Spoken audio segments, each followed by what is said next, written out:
Assalamualaikum warahmatullahi wabarakatuh.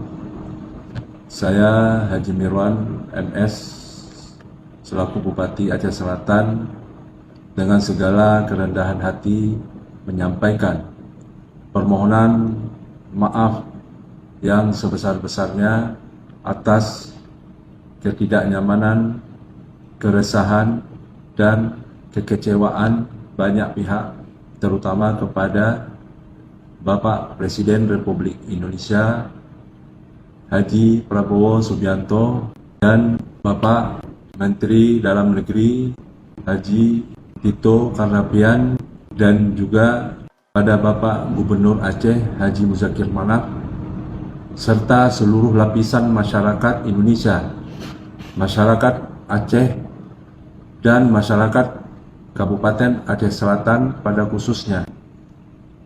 Kami menyadari bahwa kepergian kami di tengah musibah menyita perhatian publik dan mengganggu stabilitas nasional.